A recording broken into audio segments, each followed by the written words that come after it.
Friends, स्वागत है आप सभी का मेरे यूट्यूब चैनल पर। तो आज का जो हम लोग का टॉपिक है वो है जनांकीय संक्रमण के सिद्धांत। ठीक है, थ्योरीज ऑफ डेमोग्राफिक ट्रांसिशन। तो इस पे हम लोग दो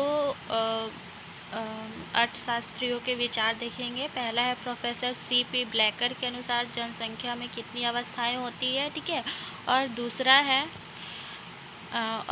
प्रोफेसर काउगिल के अनुसार जनसंख्या संक्रमण की कितनी अवस्थाएं होती है। ठीक है, तो चलिए इसका थोड़ा सा इंट्रो देख लेते हैं। जनांकीय विदों की नई सोच के अनुसार जनसंख्या का विकास विभिन्न अवस्थाओं से होता है और प्रत्येक जनसंख्या को एक एक करके इन अवस्थाओं से गुजरना पड़ता है और प्रत्येक अवस्थाओं की अपनी अपनी विशेषताएं होती है। इस प्रक्रिया में नई नई दवाइयों की खोज के कारण मृत्यु दरों में कमी आती है तथा प्रजनन दर को नियंत्रित किया जाता है। लेकिन परिवर्तन की इस प्रक्रिया की शुरुआत में उस क्षेत्र विशेष की जनसंख्या में जन्म दर एवं मृत्यु दर दोनों ही ऊंची होती है। ठीक है, जनसंख्या परिवर्तन की अवस्थाओं के संबंध में विभिन्न अर्थशास्त्रियों ने भिन्न भिन्न विचार दिए हैं। ठीक है, तो जनांकीय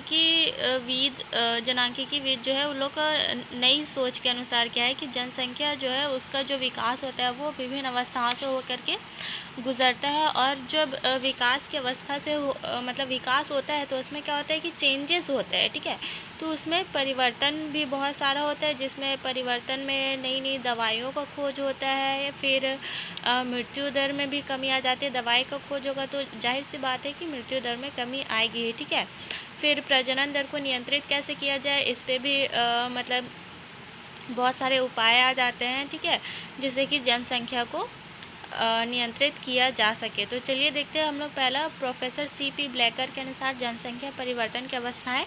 ठीक है, तो हम लोग प्रोफेसर C.P. ब्लैकर का पॉइंट ऑफ व्यू देखेंगे कि वो लोग क्या बोले हैं। ठीक है,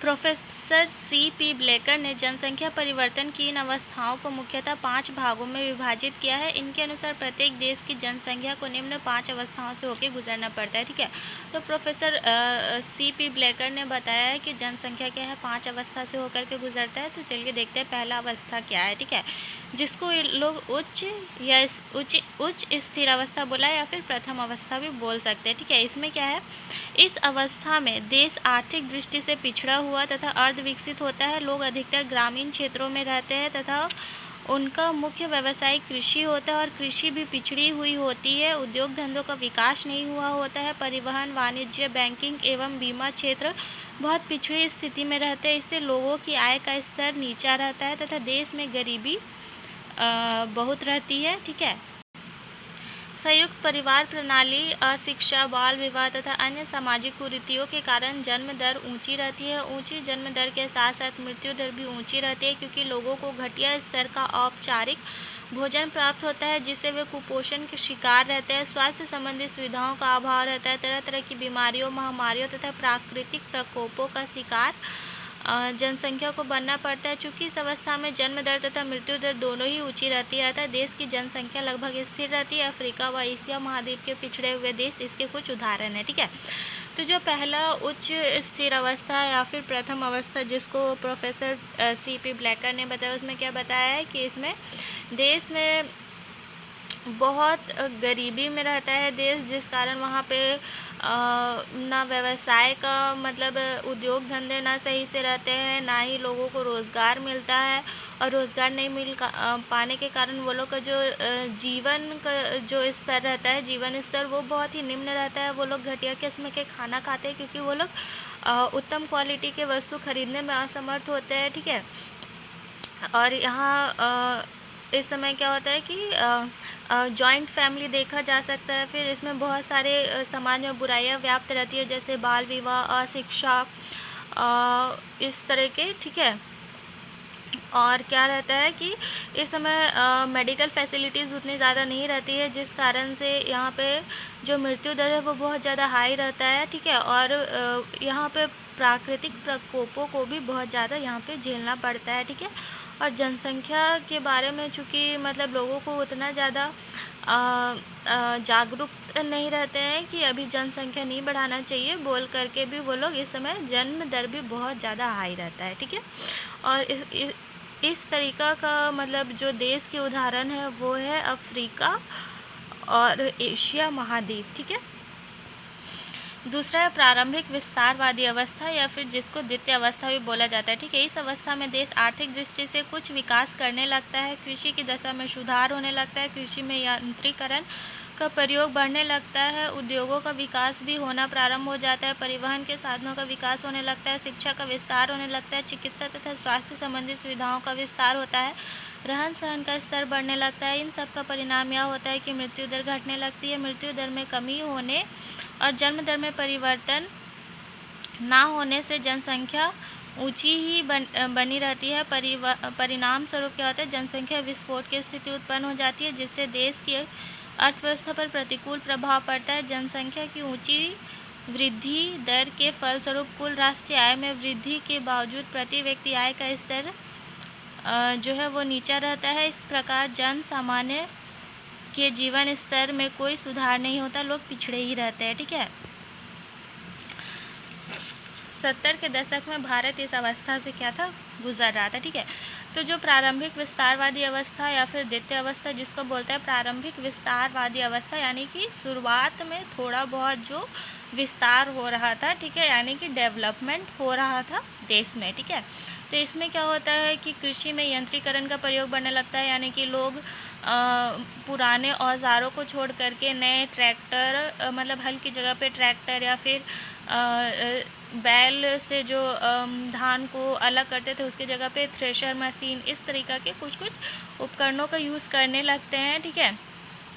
और इस समय शिक्षा का भी विस्तार होता है, उद्योग स्थापित होने लगते हैं, मृत्यु दर मतलब नई नई क्या बोलते हैं दवाइयाँ की खोज होने लगती है, फिर हॉस्पिटल इस्टेब्लिश होने लगते हैं, जिससे क्या होता है कि मृत्यु दर घटने लगती है। लेकिन इस समय भी क्या होता है कि जन्म दर वैसा का वैसा ही बना रहता है, क्योंकि उस समय इस के बारे में लोगों को उतना जागरूक नहीं किया गया था या फिर उनमें जागरूकता नहीं थी। तो इससे क्या होता है जनसंख्या विस्फोट की स्थिति क्या होती है, उत्पन्न हो जाती है, ठीक है।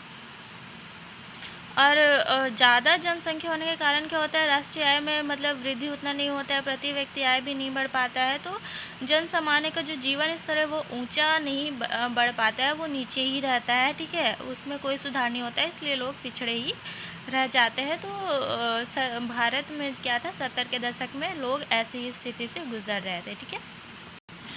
तीसरा विलंबित विस्तारवादी अवस्था या जिसको तृतीय अवस्था बोला जाता है। इस अवस्था में औद्योगिकरण पर विशेष ध्यान दिया गया है, उन्नत एवं आधुनिक प्रकार की कृषि होने लगती है, उद्योग धंधों की उन्नति के कारण नगरीकरण में तेजी से वृद्धि होने लगती है, प्रति व्यक्ति आय में वृद्धि होने लगती है, जिससे लोगों के जीवन स्तर में वृद्धि होती है। इस अवस्था में सामाजिक परिवर्तन तेजी से होता है, समाज में महिलाओं की स्थिति में सुधार होता है, शिक्षा में पर्याप्त सुधार होता है, मृत्यु दर पहले से घट जाती है, जन्म दर में भी गिरावट आती है। इस अवस्था में भी जनसंख्या विस्फोट की स्थिति कुछ हद तक विद्यमान रहती है। इस समय भारत इसी अवस्था से गुजर रहा है, ठीक है। तो विलंबित विस्तारवादी अवस्था या फिर जिसको तृतीय अवस्था भी बोला गया है, ठीक है। इसमें क्या होता है कि औद्योगिकरण पर विशेष ध्यान दिया जाता है, यानी कि उद्योगों को इस्टेब्लिश इंडिया में करने के लिए क्या होता है कि उन लोग को बहुत सारे करों में रियायतें दी जाती है, ताकि बाहर से लोग प्रोत्साहित हो यहाँ पे इंडिया में आके इस्टेब्लिश करें, ठीक है, जिससे कि लोगों को क्या है रोज़गार में वृद्धि हो और उन लोग का जीवन स्तर में ऊंचा हो सके, ठीक है, जीवन स्तर में वृद्धि होती है या फिर उन लोग का जीवन स्तर जो है ऊपर उठ सके, ठीक है। और इस समय सामाजिक परिवर्तन जो है वो बहुत तेज़ी से होता है, ठीक है। महिलाओं की स्थिति में सुधार होती है क्योंकि उन्हें जागरूक किया जाता है, फिर जन्म दर में भी गिरावट आ जाती है। और इस समय जनसंख्या विस्फोट की जो स्थिति होती है, क्योंकि जन्म दर में कमी आती है, जिस कारण से उसको कंट्रोल काफ़ी हद तक किया जाता है, ठीक है। और भारत जो है इसी अवस्था से गुजर रहा है इस समय, ठीक है। चौथा जो है नीची स्थिर अवस्था या फिर चतुर्थ अवस्था जिसको बोला जाता है। इस अवस्था में देश उच्च विकसित अवस्था में होता है, लोगों के रहन सहन का स्तर काफ़ी ऊंचा रहता है, देरी से विवाह करने को इस स्थिति में अधिक प्राथमिकता दी जाती है, लोग स्वतः खुशी से परिवार नियोजन की विधि अपनाते हैं। इस अवस्था में जन्म दर एवं मृत्यु दर दोनों नियंत्रित एवं नीचे रहते हैं, जिससे संतुलन बना रहता है। आज यूरोप के विकसित देशों में यह स्थिति देखने को मिलती है, ठीक है। तो जो नीची या स्थिर अवस्था, इसमें क्या रहता है कि इसमें देश उच्च विकसित अवस्था में होता है और इसमें लोगों का रहन सहन ऊँचा उठने लगता है, लोग देरी से विवाह करते हैं क्योंकि वे जागरूक हो जाते हैं और इससे क्या होता है कि जन्म दर कंट्रोल में रहता है, ठीक है। फिर परिवार नियोजन के लिए वो लोग बहुत सारे विधियाँ अपनाते हैं। तो इस समय मतलब जो यूरोप के जो विकसित देश है उसमें ऐसा स्थिति देखने को मिलता है। ठीक है, पाँचवा है घटती अवस्था या पंचम अवस्था। पाँचवीं अवस्था आर्थिक विकास की अंतिम अवस्था है। इस अवस्था में मृत्यु की अपेक्षा उत्पत्ति कम होती है, फलस्वरूप जनसंख्या का आकार घटता जाता है, देश में पूर्ण रोजगार की स्थिति रहती है। या अवस्था फ्रांस आदि विकसित देशों में देखने को मिलती है। ठीक है, तो पाँचवा अवस्था में क्या होता है कि इसमें आर्थिक विकास का यह अंतिम अवस्था होता है। इसमें क्या होता है, मृत्यु की अपेक्षा उत्पत्ति क्या होती है, कम होती है, यानी कि मृत्यु दर थोड़ा ज़्यादा रहता है और जो जन्म दर है वो कम हो जाता है। ठीक है, फलस्वरूप जनसंख्या का आकार क्या होता है, घटता जाता है। और देश में अगर जनसंख्या कम होता है तो क्या होता है कि देश में सभी लोगों को रोज़गार प्राप्त रहती है। और फ्रांस जैसे जो विकसित देश है वहाँ इस तरीक़ा का अवस्था देखने को मिलता है। ठीक है, तो प्रोफेसर C.P. ब्लेकर के अनुसार ये 5 अवस्थाएँ थी। अब इसको हम लोग फिगर के द्वारा देखेंगे कि उन्होंने फिगर के द्वारा कैसे इसको बताया है, इस 5 अवस्था को। ठीक है, तो ये है इसका फिगर। यहाँ पे जन्म दर एवं मृत्यु दर को दिखाया गया है और एक्स अक्ष पे क्या है, समय को दिखाया गया है। यहाँ से इस तरीके का एक लाइन खींचा गया है और ये ऊपर से ये डॉटेड लाइन है, यहाँ से ऐसे होते हुए। ठीक है, जो यहाँ पे एक दूसरे को क्या हो रहा है, काट रहा है। ठीक है, तो ये जो पॉइंट है वो क्या है, जहाँ पे जन्म दर और मृत्यु दर क्या है, बराबर है।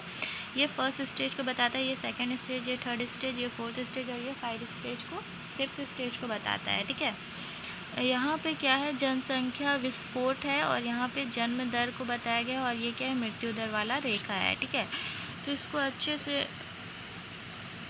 हाँ अब क्लियर दिख रहा होगा। ठीक है, तो इकोनॉमिक्स में फिगर बहुत ज़्यादा मायने रखता है, तो इसको अच्छे से ड्रॉ कर लेना। ठीक है, अब हम लोग चित्र से एक्सप्लेन करेंगे। चित्र से एक्स अक्ष पर समय तथा वाई अक्ष पर जन्म दर एवं मृत्यु दर को दर्शाया गया है। इसमें जनसंख्या की 5 अवस्थाओं को दर्शाया गया है। पहली अवस्था में जन्म एवं मृत्यु दर समान है। उसके बाद द्वितीय अवस्था में जनसंख्या में वृद्धि होती है और जनसंख्या विस्फोट की स्थिति उत्पन्न हो जाती है और मृत्यु दर क्या होती है, घटती जाती है। अवस्था में जन्म दर में कमी आती है। ठीक है, तीसरी अवस्था में क्या होता है, जन्म दर में कमी आती है। चौथी अवस्था में जन्म दर तथा मृत्यु दर समान होती है तथा पाँचवीं अवस्था में तक आते आते जन्म तथा मृत्यु दर क्या हो जाती है, दोनों ही कम हो जाती है। ठीक है, तो इनका यहीं तक था। पाँचों जो इन्होंने 5 परिवर्तन बताया है वो 5 अवस्थाएँ। ठीक है, अब हम लोग देखेंगे प्रोफेसर काउगिल के अनुसार जनसंख्या परिवर्तन की अवस्थाएँ। ठीक है, प्रोफेसर डोनाल्ड ओलेन काउगिल के अनुसार जनसंख्या का विकास चक्रीय ढंग से होता है। उन्होंने विकास की अवस्थाओं को विकास चक्र का नाम दिया है। उन्होंने बताया कि जनसंख्या विकास की अवस्थाएं एक के बाद एक क्रमशः चक्रीय रूप में आती रहती है। ये अवस्थाएं इस प्रकार है। ठीक है, तो इन्होंने क्या बताया कि जो विकास की अवस्था है वो चक्र के रूप में घूमते रहता है, इसलिए इन्होंने इसको विकास चक्र कहा है। ठीक है, तो चलिए देखते हैं। पहला है प्राथमिक या माल्थुसियन चक्र। ठीक है, यह अवस्था वह होती है जिसमें जनसंख्या का विकास माल्थस द्वारा बताए गए नियमों के अनुसार होता है। इसमें जन्म दर तो ऊंची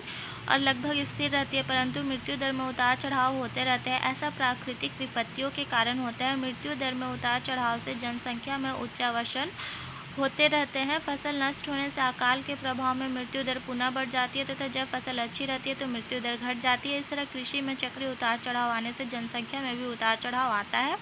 इस अवस्था को चित्र द्वारा दर्शाया गया है। ठीक है, तो पहला है जो प्राथमिक या माल्थुसियन चक्र जिसको बोला गया है। इसमें इन्होंने क्या बताया कि जन्म दर और मृत्यु दर जो क्या है, नहीं, जन्म दर तो ऊंची रहती है और स्थिर रहती है, लेकिन मृत्यु दर क्या होता है, उसमें उतार चढ़ाव होते रहता है। ठीक है, ऐसा इसलिए होता है क्योंकि प्राकृतिक विपत्तियाँ, ठीक है, प्राकृतिक विपत्तियाँ जैसे बाढ़, भूकंप या फिर अतिवृष्टि यानी कि ज़्यादा वर्षा हो जाना या फिर अकाल, इस तरीक़े से क्या होता है, अगर होता है तो फसल मतलब अगर बाढ़ हुआ या फिर अकाल हो गया तो उससे क्या होगा, फसल नष्ट हो जाता है, जिससे कि अनाज का उपज कम होता है। अनाज का उपज कम होता है तो लोगों को खाने के लिए उतना सबको मिल नहीं पाता है, तो उससे भी लोग भूखे मरने लगते हैं। ठीक है, तो उससे क्या होता है, मृत्यु दर बढ़ जाता है। ठीक है, और अगर फसल अच्छा हुआ मतलब सब कुछ अच्छा रहा, वर्षा समय पर हुई, सब ठीक हुआ, तो फसल अच्छा हुआ, सबको खाने के लिए मिला, तो उसमें फिर जन्म दर मतलब में बढ़ जाता है। ठीक है, तो इस तरीक़े से क्या होता है, उसमें उतार चढ़ाव होते रहता है और इसको इन्होंने फिगर के द्वारा बताया है। ठीक है, तो ये है इसका फिगर। यहाँ पे वाई अक्ष पे जन्म दर और मृत्यु दर को बताया गया है और एक्स अक्ष पे समय है, ठीक है। और यहाँ पे ये यू शेप का लिया गया है, ठीक है। यहाँ से एक एरो लाइन खींचा गया है, ठीक है। ये जो सीधा है, ठीक है, हाँ, यहाँ से एक सीधा एरो लाइन खींचा गया है, ठीक है, जो मृत्यु दर है और यहाँ पे जन्म दर है। और यहाँ से ये ऐसे यू टाइप से होते हुए यहाँ पे थोड़ा सा ऐसे हो जा रहा है, ठीक है। तो ये यहाँ पे मृत्यु दर और को बताया गया है। यहाँ पे अच्छी फसल है और यहाँ पे मृत्यु दर जो है वो ख़राब फसल है। यानी कि यहाँ पे मृत्यु दर क्या है, ख़राब फसल है तो क्या है, बढ़ रहा है, और यहाँ पे अच्छी दर है तो मृत्यु दर क्या है, घट रहा है, ठीक है, नीचे नीचे, ठीक है। तो इसको हम लोग फिगर के द्वारा देखेंगे। मतलब चित्र से एक्स अक्ष पर समय तथा वाई अक्ष पर जन्म एवं मृत्यु दर को दर्शाया गया है। जब फसल अच्छी होती है तो मृत्यु दर कम होती है और तथा फसल खराब होती है तो मृत्यु दर क्या होती है, अधिक होती है, ठीक है। दूसरा है आधुनिक चक्र। इस चक्र में जन्म एवं मृत्यु दोनों ही दरें गिरती है, परंतु मृत्यु दर अपेक्षाकृत अधिक तेजी से गिरती है, जिसके परिणाम स्वरूप जनसंख्या में तेजी से वृद्धि होती है। जब दोनों दरों में समान रूप से गिरावट आती है तब जनसंख्या स्थिर हो जाती है। इस अवस्था को जनसंख्या वृद्धि का संक्रमण काल कहा गया है। इस अवस्था को चित्र द्वारा समझाया गया है, ठीक है। तो जो सेकंड अवस्था को इन्होंने आधुनिक चक्र कहा है, जिसमें जन्म दर मृत्यु दर दोनों ही गिरता है, ठीक है, लेकिन मृत्यु दर क्या है, अधिक तेज़ी से गिरता है जन्म दर के मुकाबले, ठीक है। और इसमें जनसंख्या में क्या होता है, तेज़ी से वृद्धि होती है, ठीक है। तो इसको फिगर के द्वारा ऐसे देखेंगे, ये है इसका फिगर, ठीक है। जन्म एवं मृत्यु दर है, यहाँ पे समय दिखाया गया है एक्स अक्ष पे। ये लीफ है, ठीक है। पत्ता जो होता है ना, ये पत्ता की तरीक़े से है और इसको ड्रॉ करना। नीचे वाला डॉटेड लाइन में जाएगा, ऊपर वाला पूरा लाइन में जाएगा। ये जन्म दर को बता रहा है, ये मृत्यु दर को बता रहा है। ये ए है और ये बी है, ठीक है। चित्र से एक्स अक्ष पर समय तथा वाई अक्ष पर जन्म एवं मृत्यु दर को दर्शाया गया है। बिंदु ए उच्च स्थिरांक है तथा बिंदु बी निम्न स्थिरांक है, जहाँ जन्म एवं मृत्यु दरें बराबर होने के कारण जनसंख्या क्या है, स्थिर है। ए बिंदु पर दोनों दरें ऊंची और बराबर है तथा बी बिंदु पर दोनों घटते हुए निम्न बिंदु पर स्थिर हो गई है, ठीक है। तीसरा है भावी चक्र। इस चक्र में मृत्यु दर के निम्नतम स्तर पर स्थिर हो जाने तथा जन्म दर में उतार चढ़ाव के कारण देश में बच्चों की संख्या अधिक होने लगती है, जिसे काउगिल ने बच्चों की बाढ़ आना कहा है। परंतु जब जन्म दर कम हो जाती है तो पुनः स्थिति सामान्य हो जाती है। इसको भी उन्होंने चित्र के द्वारा स्पष्ट रूप से बताया है, ठीक है। तो जो तीसरा इन्होंने बताया उसको इन्होंने भावी चक्र का नाम दिया है, जिसमें क्या होता है कि जन्म दर बहुत ज़्यादा हो जाता है, जिसको इन्होंने बच्चों की बाढ़ आना कहा है, ठीक है। और इसमें क्या होता है कि जैसे ही मतलब मृत्यु दर अधिक हो जाता है, यानी कि जन्म दर में कमी हो जाती है, तो स्थिति क्या होता है, पुनः सामान्य हो जाती है। इसको भी इन्होंने फिगर के द्वारा बताया। तो फिगर देखते हैं। तो ये है इसका फिगर, ठीक है। ये पहाड़ की तरह है, इधर से उठते हुए इधर पहाड़ उठा और ये नीचे उतर गया, ठीक है। तो ऐसे याद रखोगे तो याद रहेगा कि ये पहाड़ है, ठीक है। अगर इसका फर्स्ट फिगर देखेंगे तो उसको उल्टा पहाड़ की तरह बनाना और इसको सीधा पहाड़ की तरह बनाना, ऐसा भी, या फिर उसको यू शेप में हल्का सा बना देना, ठीक है। तो यहाँ पे जन्म एवं मृत्यु दर को बताया गया है। ये समय है एक्स अक्ष पे, यहाँ पे जन्म दर है, यहाँ पे मृत्यु दर है। यहाँ से फिर अगेन यहाँ पे एक डॉटेड लाइन खींचा गया है, ठीक है।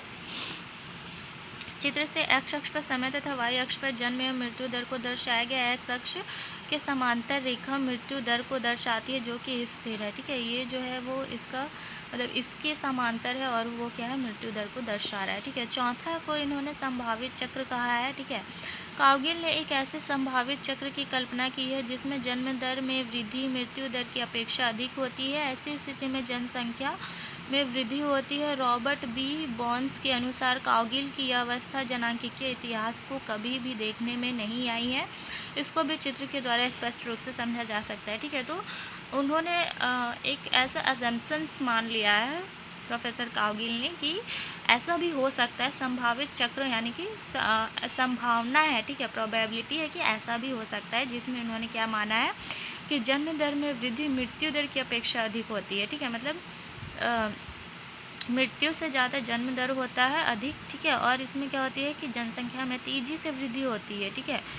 और इसको मतलब जो रॉबर्ट बी बॉन्स है बोले हैं ऐसा आज तक कभी भी देखने को नहीं मिला है जनांकीय के इतिहास में, ठीक है। तो इसको भी उन्होंने फिगर के द्वारा बताया, ठीक है। वहाँ पे लीफ देखे थे ना, उल्टा लीफ, ठीक है, वो वैसे ही यहाँ पे भी लीफ बनाना है, लेकिन ये क्या है, इधर से चढ़ता हुआ है। वो वाला क्या था, इधर से चढ़ता हुआ था, ठीक है। मतलब कि वो क्या जा रहा था, वाई अक्ष की तरफ मुँह किया हुआ था, वो इधर की ओर चढ़ रहा था, और ये वाला क्या है, ये इधर एक्स अक्ष की तरफ चढ़ेगा, ठीक है, इस तरीक़े से। तो ये लीफ है, कंफ्यूज मत होइएगा दोनों में, वो इधर चढ़ेगा और ये इधर की साइड चढ़ेगा, ठीक है। तो उसका जस्ट ऑपोजिट बना देना यहाँ पे, और यहाँ पे जन्म एवं मृत्यु दर, यहाँ पे समय, और ये जन्म दर को बता रहा है, ये मृत्यु दर को बता रहा है, और ये नीचे वाला डॉटेड लाइन में खींचना है, ठीक है।